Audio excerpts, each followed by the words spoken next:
Hello, I'm Radek. I'm Michael, And this is the podcast. a sounding board for interesting ideas and insights. We discuss books we read and want to share with you. As well as technology and productivity, which is what we do by day working on our app, Nozbe. Or whatever else comes to mind.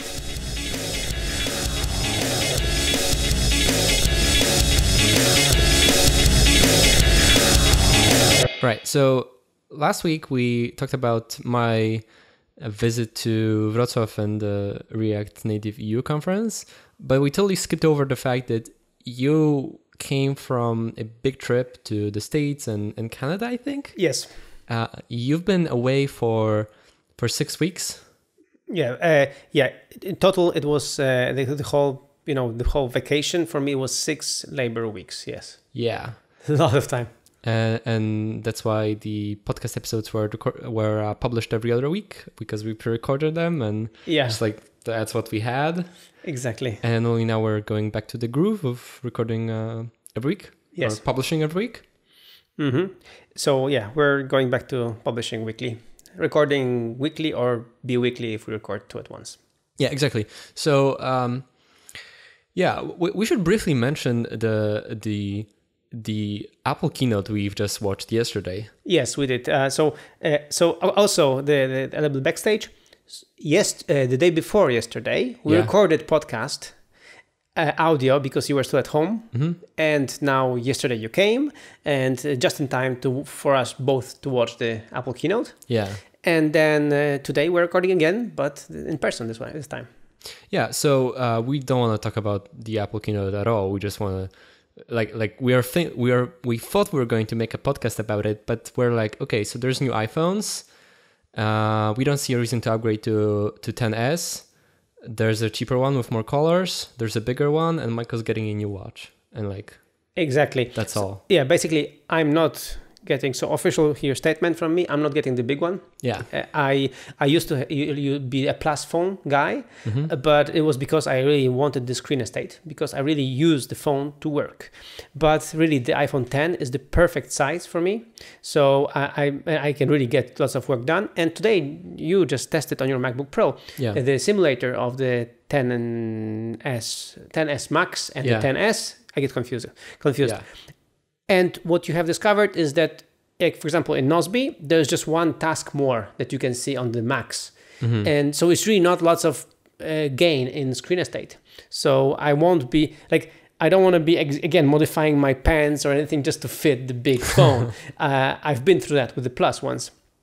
I really did. iPhone 10 is the perfect size. I'm sticking with it. We are still both searching for an excuse to upgrade from 10 to 10s, because as far as I know, for now, we don't see any point in doing that. Yeah. Which is strange for us because we normally upgrade every year. Yeah. So we're sticking with the 10s, and I am getting the new watch. Totally, I have the Nike Series 2, and I skipped the Series 3. Again, didn't see a reason, and I was waiting actually for the whole year for the LTE option to show up, and now in one of the countries that I live, there is an option for the LTE watch, and then I'm gonna get the 4 with LTE. This way I can, when I run or do something, go out from home, I will not be taking my phone with me that many times. Great. And that was the September 12th Apple keynote. That's it. Let's talk about your sabbatical. I think that's actually quite interesting for you as the CEO of a small company to just disappear for 1.5 months.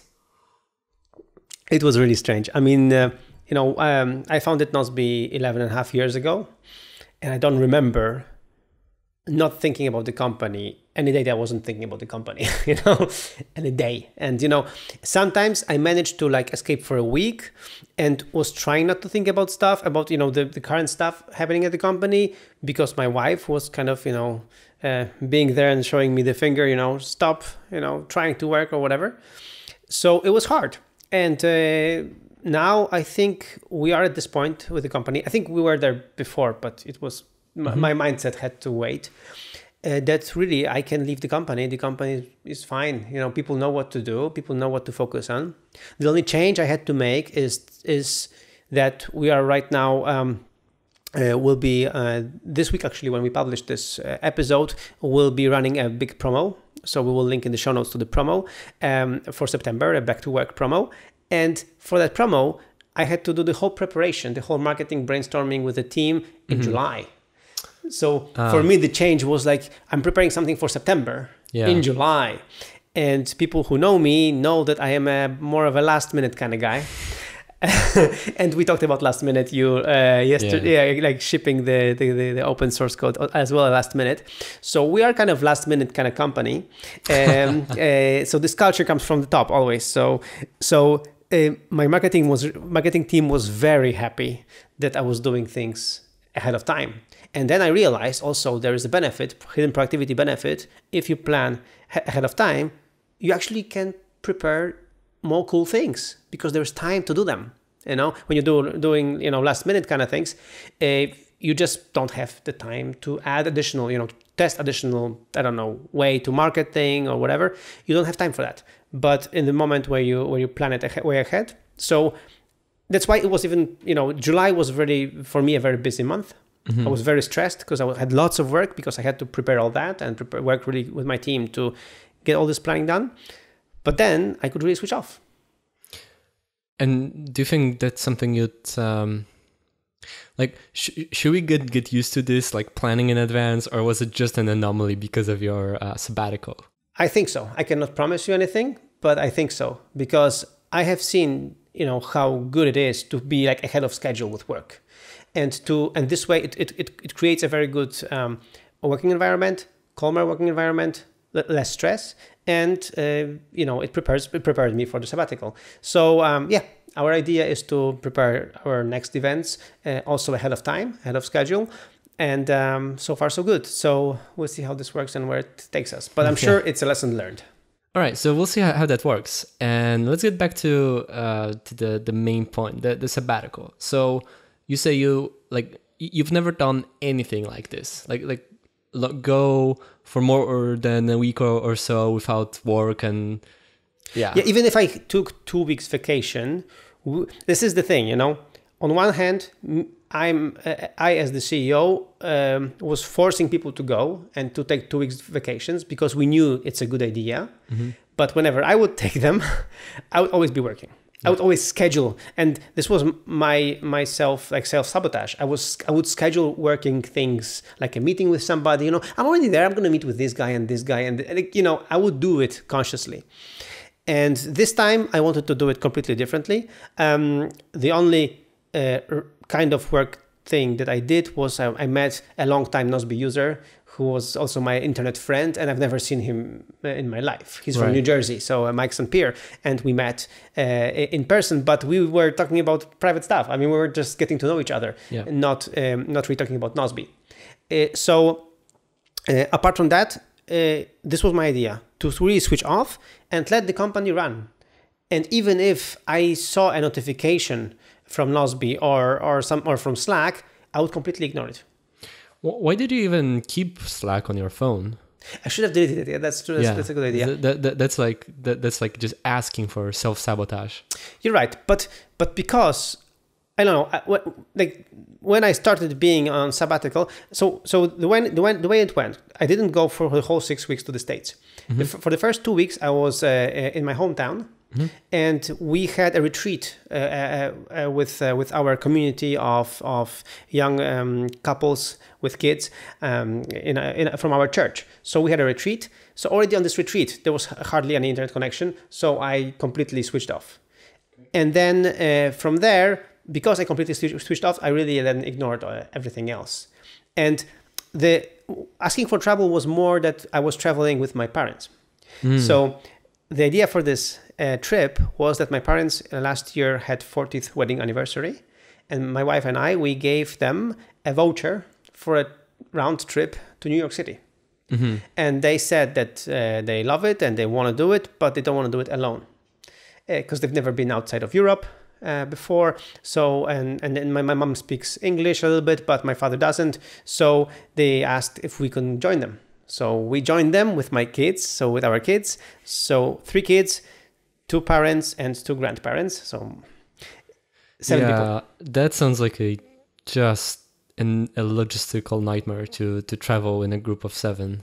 Yes, especially you have to first order the tickets for plane tickets for so many people. Yeah. And already there, for example, we got very good tickets, but for some reason we got tickets for 6 people and then for 1.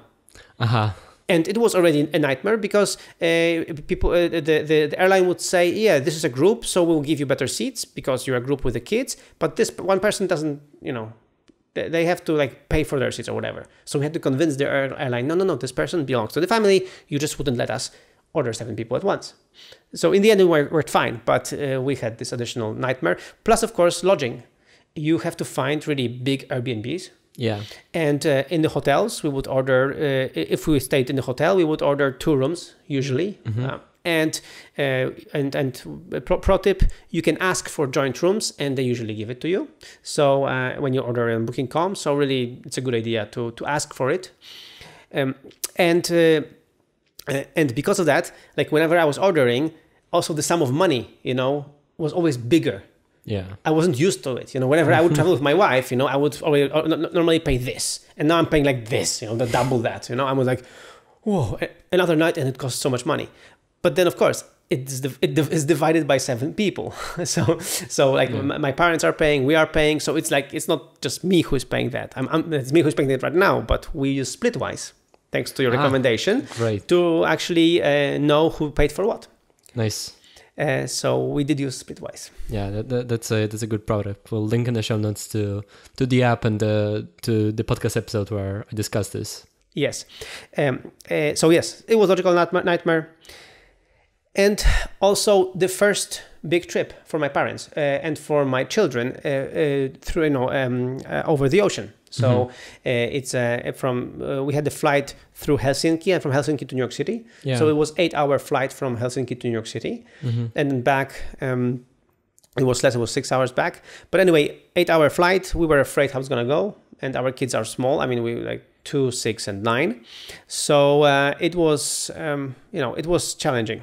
Yeah, I remember my first transcontinental flight, and like even more difficult because for the way to San Francisco, and like the first time was difficult. I mean, the flight is so long, and the jet lag hits you really hard. Then the second and third time I was like, it's okay.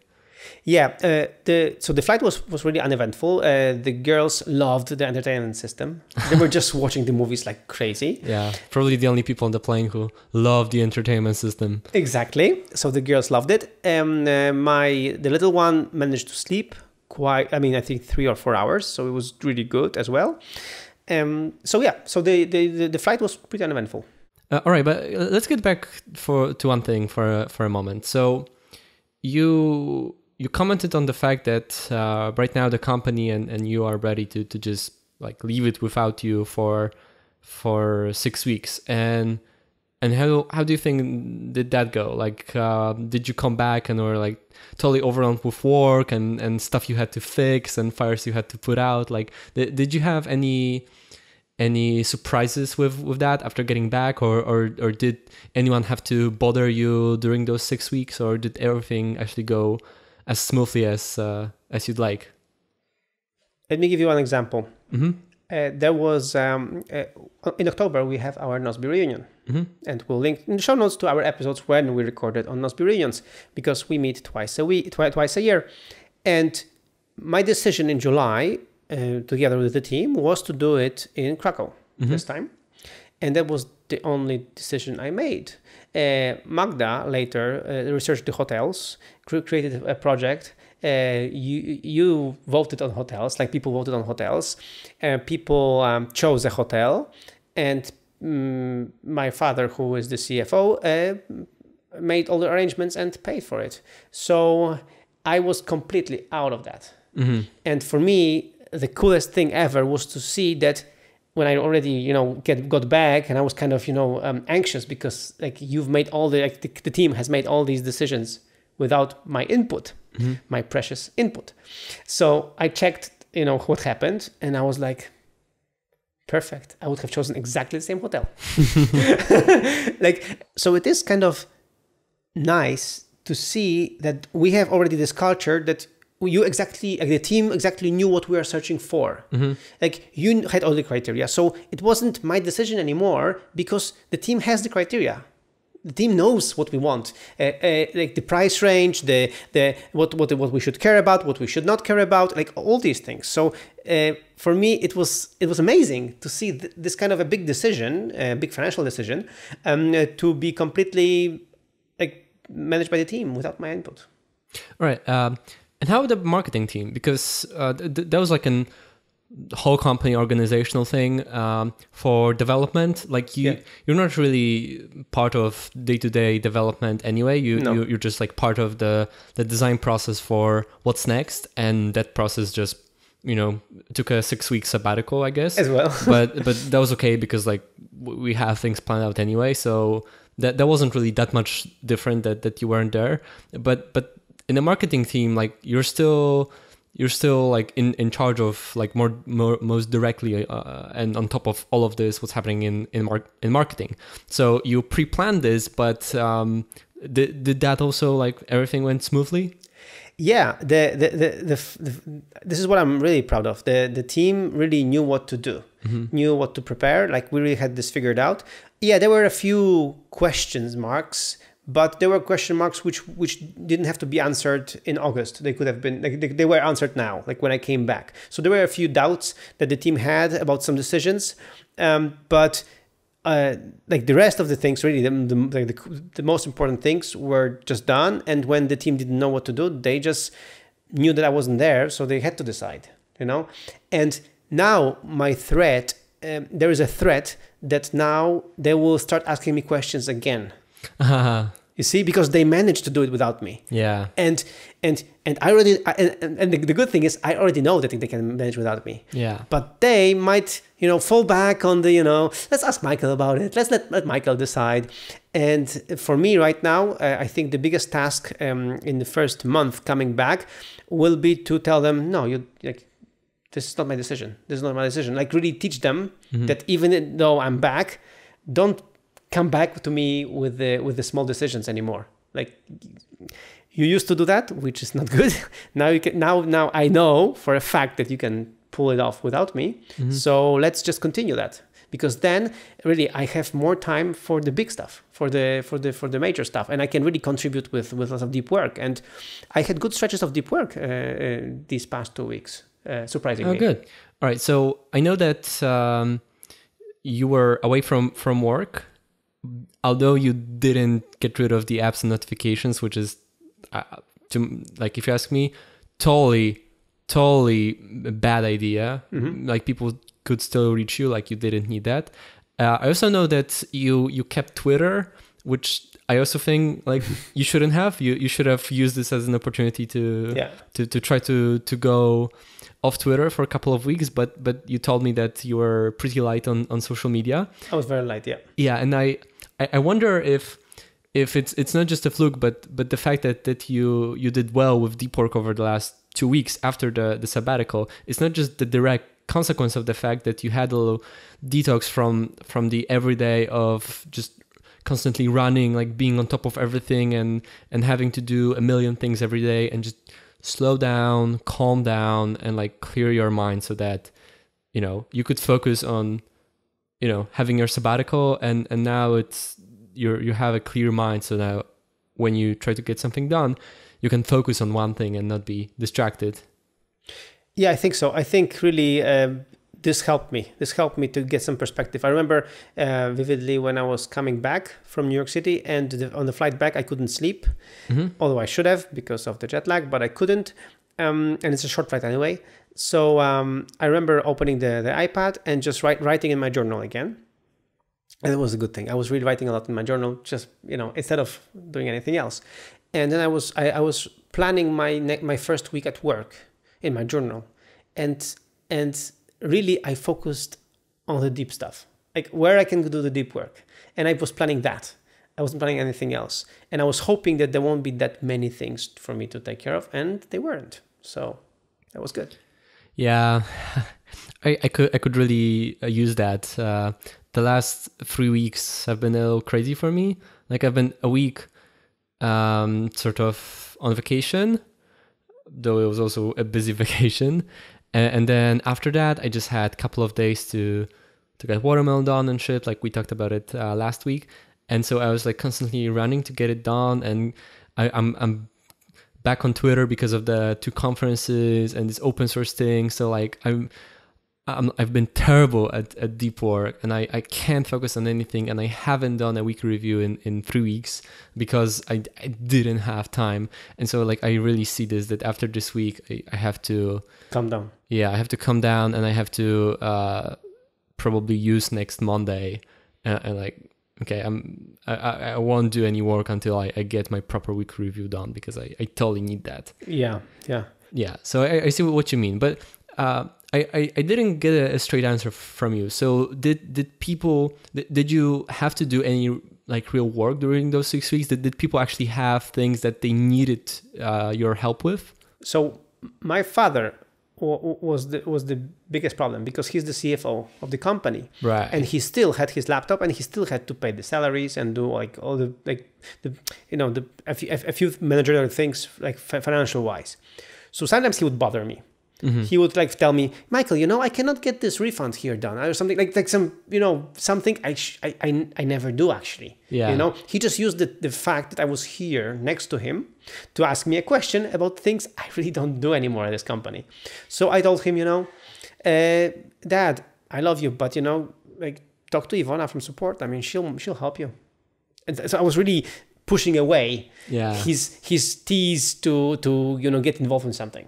Yeah, but that's what happens when you're used to remote work, and you get this glimpse of what it's like to have an office for just a day or two, and like we end up constantly bothering each other with like boring like stuff that normally we would never bother each other. Exactly. Right? Yeah, it's fun for a day or two, but it gets old really quick. Yeah. Then you get frustrated because you really want to get stuff done.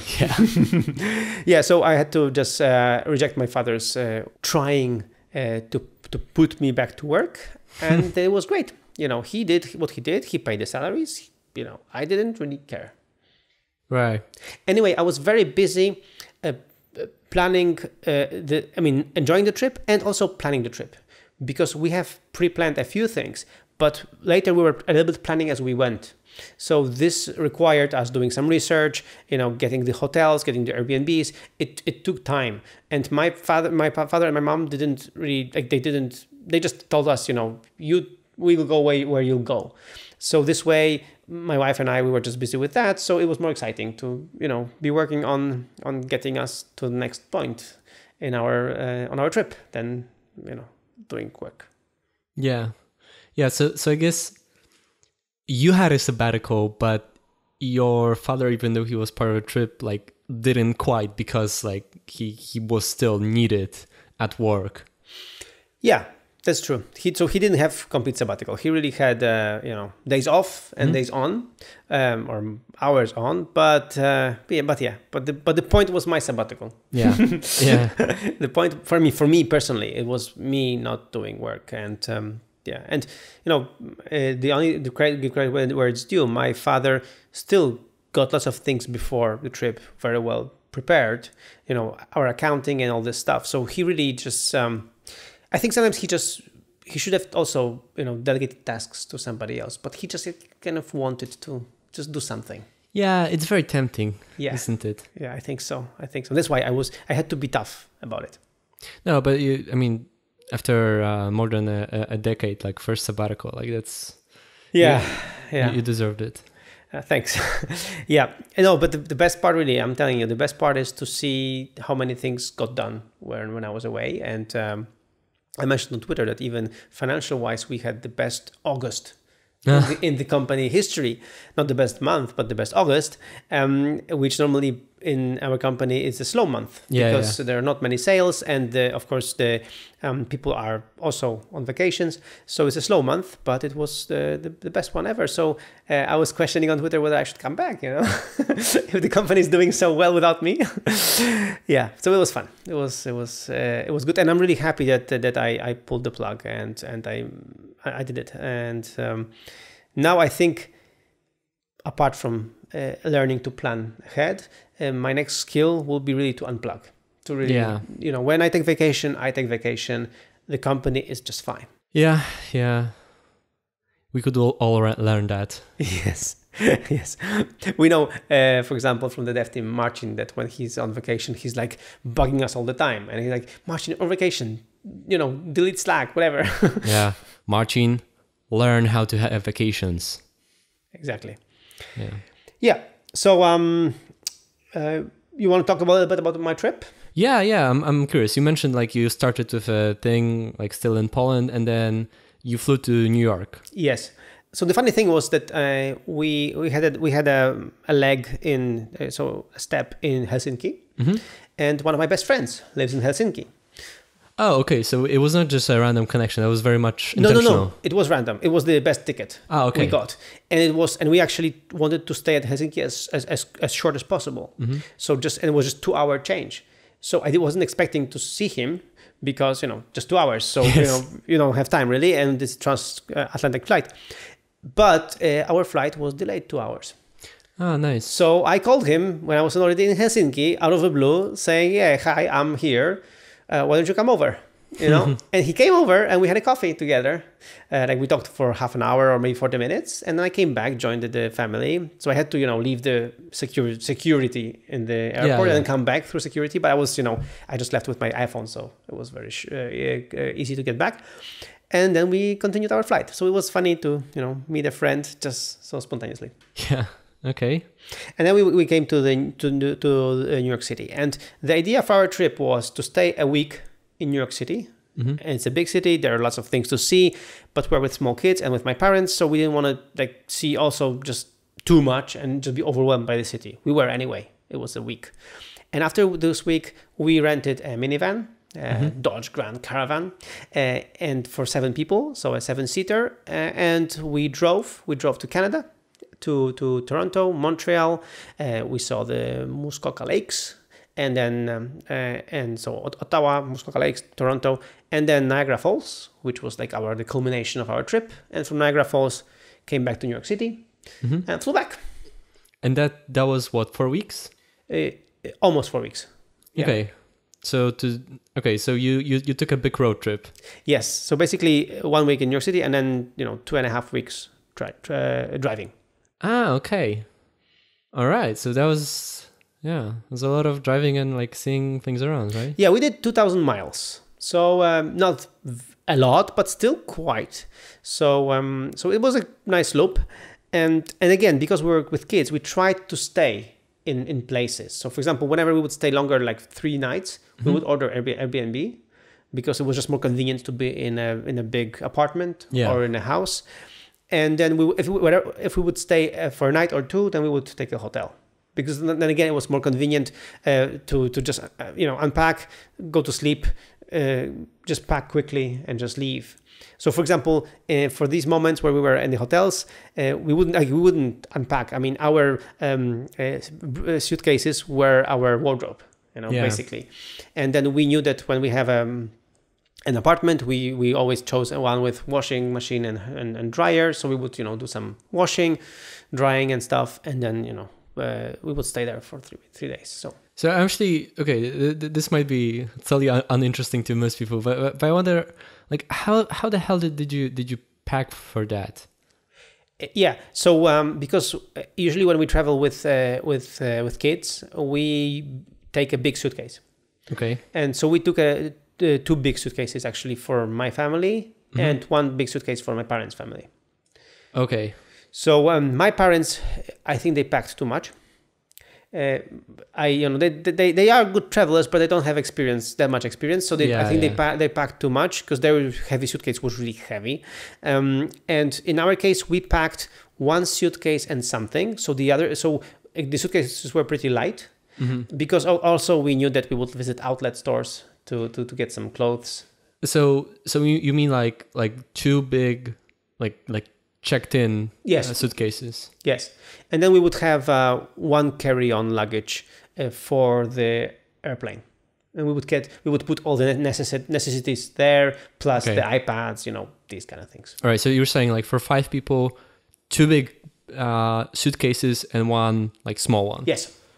That's not too bad. No. But still, like, yeah, traveling with 7 people sounds like a logistical nightmare. I already said that, but it really yes. does. And did you pack clothes for a week and then washed it, or yes. more than that? No, more than that. No.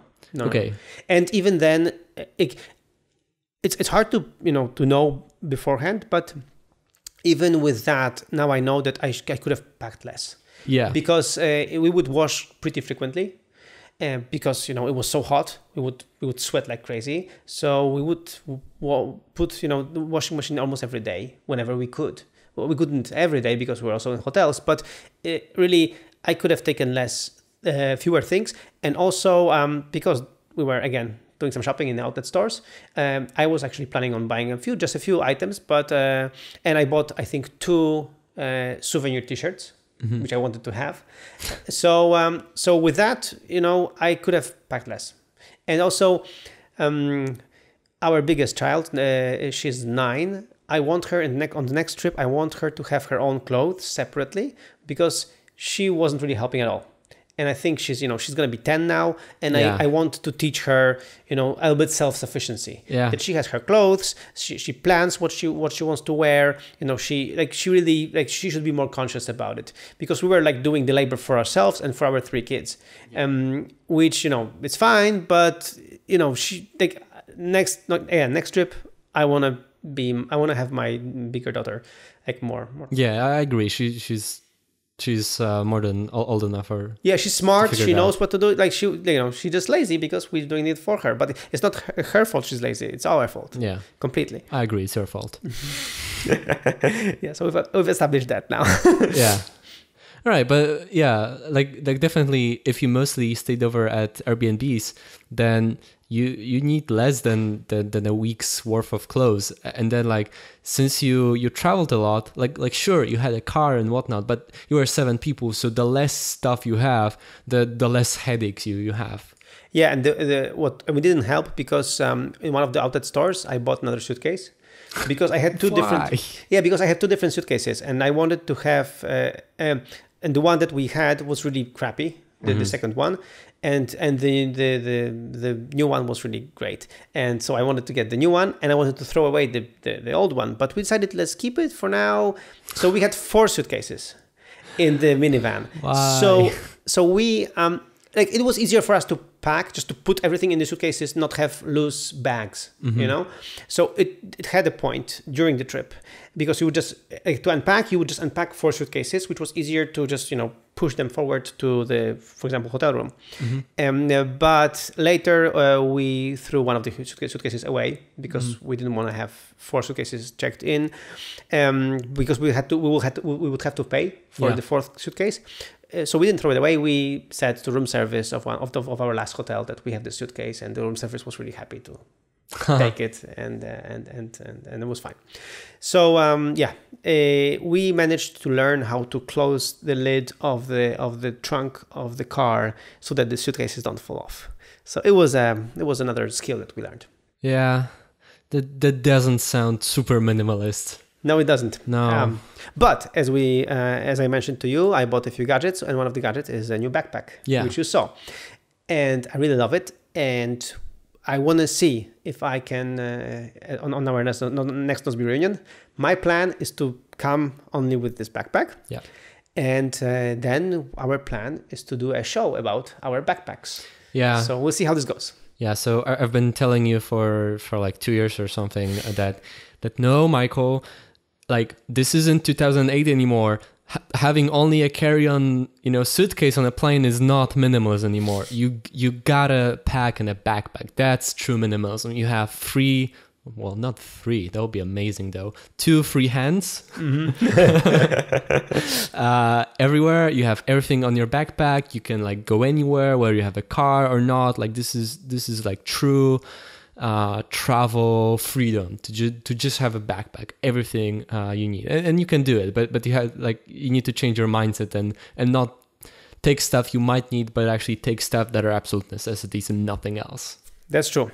So I will have a warm up, because I will have a conference 2 weeks before our trip, our reunion, and this will be just today. trip. Yeah, so that's easy. That's easy. So this will be a warm up and to see how this goes. Yeah. And then from there on, in 2 weeks later, I will be able to try to get to Nosburian with just one backpack. Yeah, that's MobiConf conference, by the way. Link in the show notes. Exactly. So you're just flying into Krakow for 2 days and flying back? Yeah, so I mean, in total it'll be 4 days because, 1 day of travel. From Wrocław? No, from here to Krakow. Yeah. Because there is a flight. I go through Amsterdam for some reason. Really? Yes, that was the only fair connection on that day. Because I wanted to just come for the conference. I didn't want to get it. I could have gotten a direct flight, but a few days earlier. Yeah. So I didn't want that. I wanted to stay at home. So aren't here also flights to Wrocław though? yes, but not on the dates that I needed. Okay. Yeah. Whatever. So that was the problem. So I got the flight. So it will be one afternoon to fly there, and then on Saturday it will be again to come back here. So 2 days there and 2 days almost 2 days of travel. So a little bit annoying, but I can work on airplanes and on airports, and with the backpack it should be fine. Yeah, I'm really curious how it goes because this backpack, it's really cool, has a lot of little pockets, but it's not very big. It's not very big at all, and you have a lot of gadgets. Like I think some of that is just like still haven't quite changed your mindset, and it might be difficult to pack your clothes there. Though like you have some like incredible $200 pair of jeans, so maybe this packs into like a cube this big. No, I will wear it, so I don't have to pack it. Right, exactly. Yeah, I will wear the jacket. I will wear the jeans. So it's just a question of the stuff that you have to change. So yeah, no, but that's what I mean. That those are those incredible trousers that you only need one pair because if it gets dirty, like it magically just dirt disappears, and so you don't need a spare even. Exactly, I don't need a spare. Yeah, I remember I poured beer on that by accident, and no problem, just that. Whip, and it was fine. Nice, and didn't even stink. Nothing, yeah. And the beer stinks. We know that. Yeah. So yeah. So basically, anything else? Yeah, I was wondering about the fact that you traveled with your 3 children, and one is 9, but the other 2 are still like small. Really small. And I mentioned this like your sabbatical to someone, and they told me that they had like trips with their parents or whatever when they were like 5 or 6 or 8 even, and like they don't remember anything from that. Like it's just before a certain point, a certain age, like stuff like that just doesn't impress you that much. Like it might impress you in a moment, but it doesn't stick in memory. So I don't know, like it's such a, like I guess no, it would be impossible to get away for 6 weeks without taking all of your children. But it's such an extra hassle to have to deal with 3 children and your parents, and it's 6 weeks, and it's across the ocean and then to another country, and like wow, it's just a lot. The thing is that I have 2 children. Yeah, I cannot like leave them behind. Like what we do with my wife, every year or every other year, we do try to get away for a week without children. So we leave them with my parents, and then we go, and we do that too.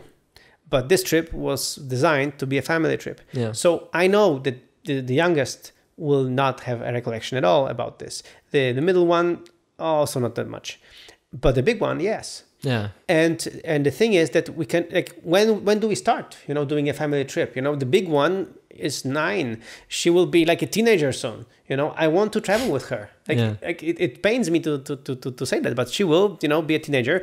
And at some point, as a teenager, I don't know how she's going to grow up, but, some teenagers don't want to travel with their parents.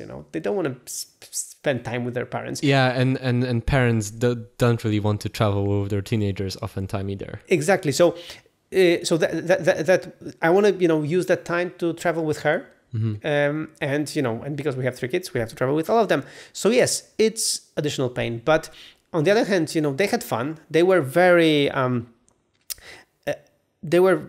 they were not scared of change. Like we would change apartments, every 2-3 days, and they were just asking, where are we going to live now? Like, so it was really like a nice game, to guess where we're going to live and how we're going to live, and to see a different, because we ordered always something different on Airbnb, so to have like a completely different perspective, like a small apartment, big apartment, a house, a chalet, like different places.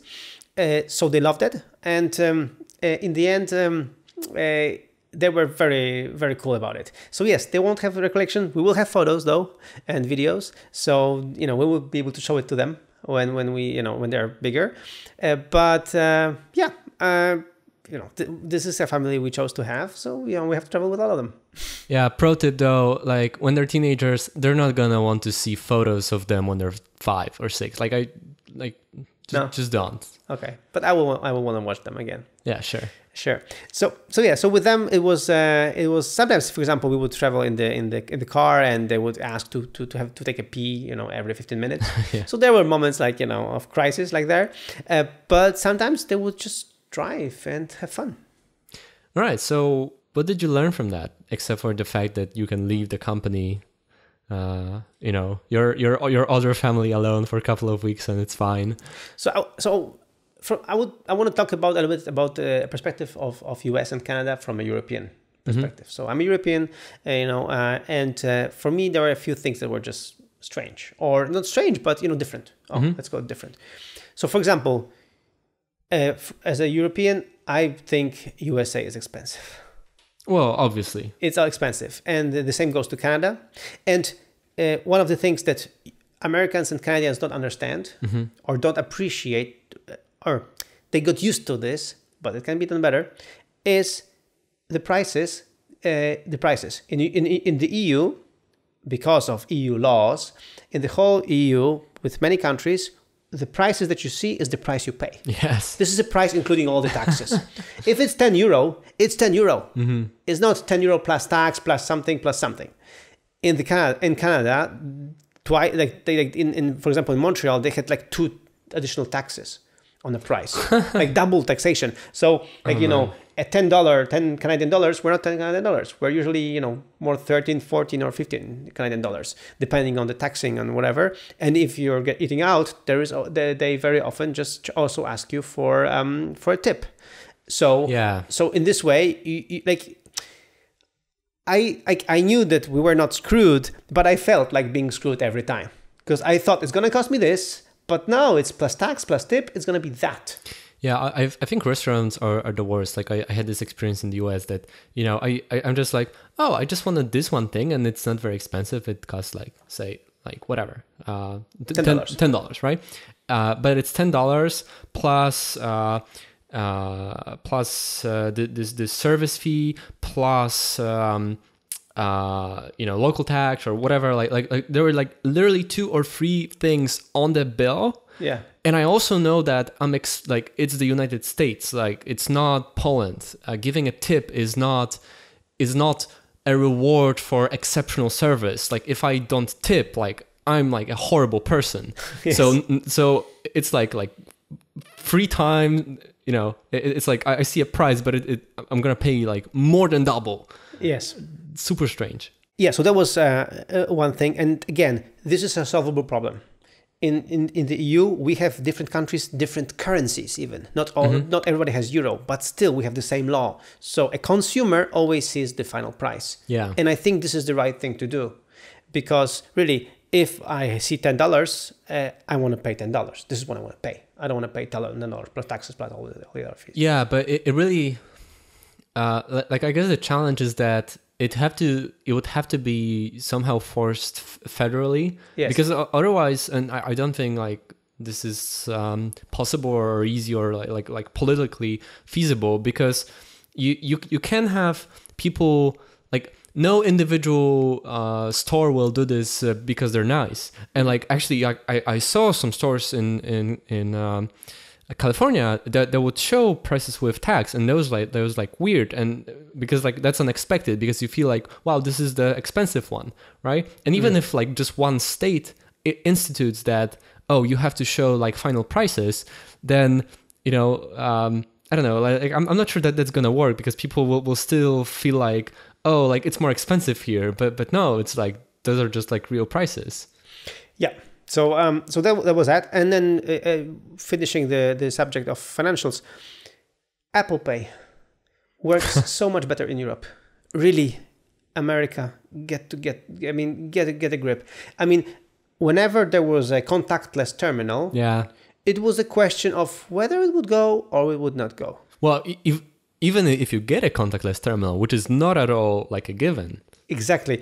In Europe, if there is a contactless terminal, it almost always works. I think I found like 2 or 3 terminals here that wouldn't work. But normally, and especially in Poland, all the terminals are brand new, so they're really supporting all that. So whenever there's a contactless terminal, Apple Pay just works. Yeah. And I think in America, it's like more that they have additional agreement about Apple Pay or something, or technology is old. I don't know. Yeah. In Poland, like in 95% of the places you can pay with a card. In 99% of the places where you can pay with a card, you can pay contactless.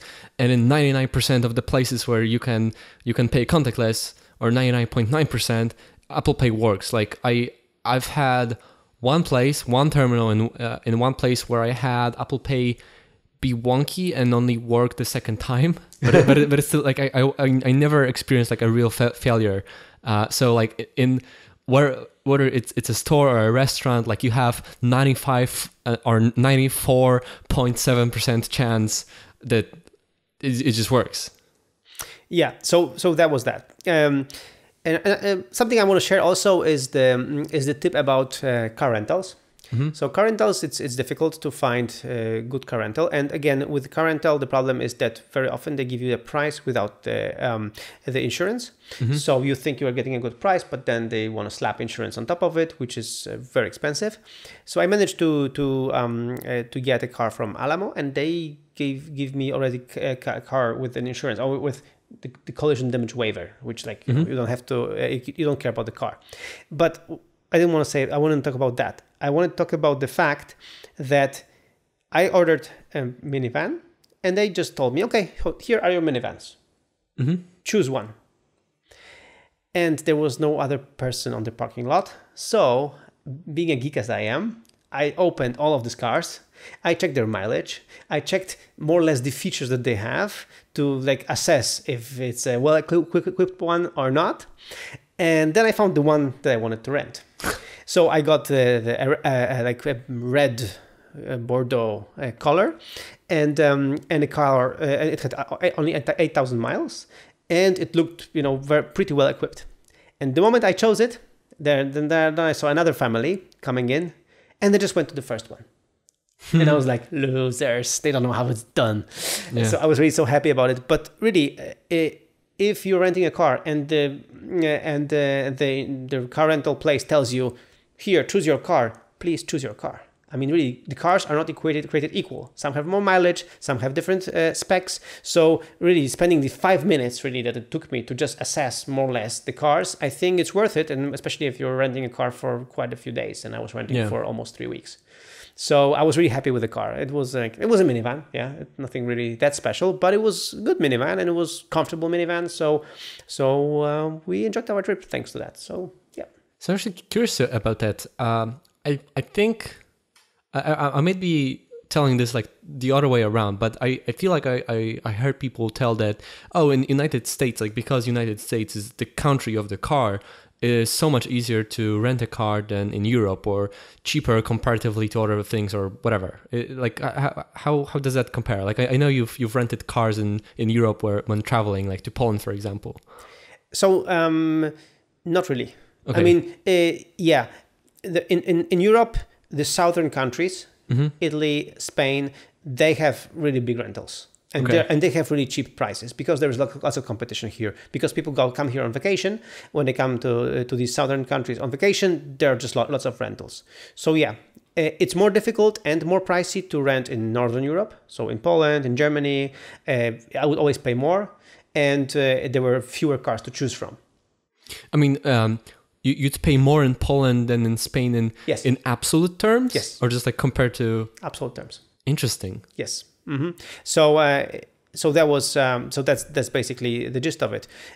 So the Northern Europe is not really price competitive, and America, yeah, it's more developed. What I liked about renting car in America is that you just have more choice. Again, there's big competition, and as in this example, they have lots of cars on the parking lots, especially next to the airports. So we really have car to choose from. Yeah. All right. So when do you think you'll have another sabbatical? I don't know. I would want to make it a yearly thing, but I'm not sure if it will be possible. But I would love that. Maybe not 6 weeks, maybe 4 weeks, but still, I would like it. I would like to do that. But for me to make it happen, we still have to do some other things, and But what I really liked about it is really traveling with the family. So you get to know each other better. You get to know stuff better. And another pro tip: don't let children play too much on the iPads, because then there is no family connection anymore, especially Minecraft. So yeah. So I don't know. We'll see next year how it goes. Yeah. But I think the major takeaway is how I'm going to run the company now, knowing what I know. Yeah. And also, if I take even shorter vacations, then hopefully I'll take them just, more consciously to make them really vacations and not kind of outside of office, which is ridiculous because it's home office. So. All right. So, well, one thing about next year, whether or not you take a sabbatical, is in June, you and I, California. That California, baby, WWDC. Yes. We'll see you there. Yes, that's for sure. We'll have some business there. Yeah, totally.